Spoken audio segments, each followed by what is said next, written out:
Hey everyone, welcome back to Shop Life.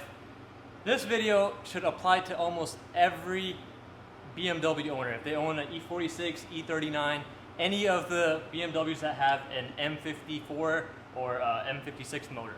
So what this video is about is what every E46 should have done by now. So I'm working on this E46, just getting everything replaced as far as maintenance goes, making sure everything is reliable, and we're just taking care of almost all of the big ticket items, such as almost an entire cooling system.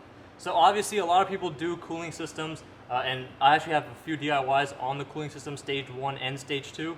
So this would be considered part of the stage 3, and by now every BMW of this era should have had the stage 3 cooling system done already. So what I'm talking about is these hard coolant lines. So these lines are made out of plastic, and the only way to get to these are by removing the intake manifold. So they're hidden by the intake manifold. One goes right here, and the other one goes right here. So both of these coolant lines, there's hard plastic, and there's a normal rubber line that gets attached to them. One at the back of the intake, and one underneath the intake in the middle. So main reason I say these should be done is if you look at this car only has 130,000 miles, but you can see how corroded and how when I started removing these pipes, they literally just broke right off inside the head and inside the block. So the main reason this happens is over time, obviously, but also when you run the wrong coolant, or if you're running water through here instead of distilled water. So distilled water doesn't have any of the minerals and all the other chemicals that are in normal tap water or spring water, whatever you want to use.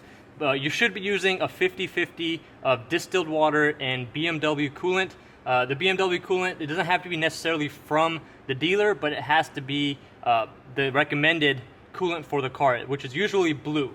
You can even find it at AutoZone. There's a lot of companies that do make it. Pentosin is one that's available at almost all of the big dollar auto parts stores. So these coolant lines, I always recommend sticking with genuine BMW ones. I know there's a bunch of aftermarket companies that make them as well. The only thing with aftermarket ones, I've used them before when customers have provided them to me, and they never seal properly. The main issue is whatever casting they're using. Sometimes the casting is off by a little bit, so when you go to tighten down the bolts, it twists the pipe, or the O-rings that they have are not perfect for the size of the opening, so they'll start leaking from the opening. And when all this stuff breaks off, you have to be very careful when you're removing the parts that broke off inside the actual engine itself. So when you're removing, you got to be careful, make sure you don't scratch the surfaces inside, make sure none of the stuff actually falls all the way in.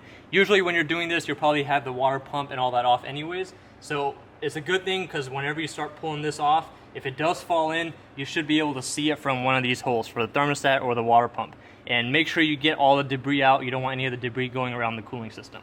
So like I said, every BMW of this era, the E46, E39, even the X3s, X5s, they should all have this done by now.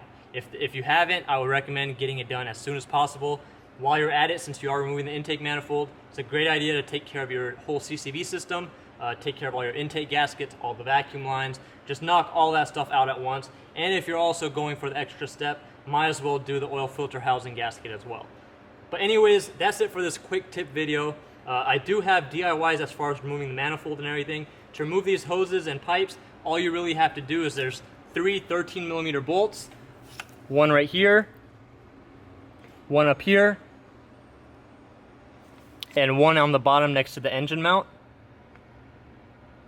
And then you also have a 10mm nut that goes on this stud right here. So once you have all those pulled out, like I said, be careful when you're removing whatever parts break off inside. You can also use like some kind of Scotch-Brite pad or something just to clean up the surface once you have everything else removed. Just make sure there's no debris left in there. If you can, just wash it out with some distilled water and you should be good to go. But anyways, thanks for watching everybody. Make sure you go check out those videos regarding the cooling systems, and since it is about to be summertime here in the States, make sure your cooling system is up to date.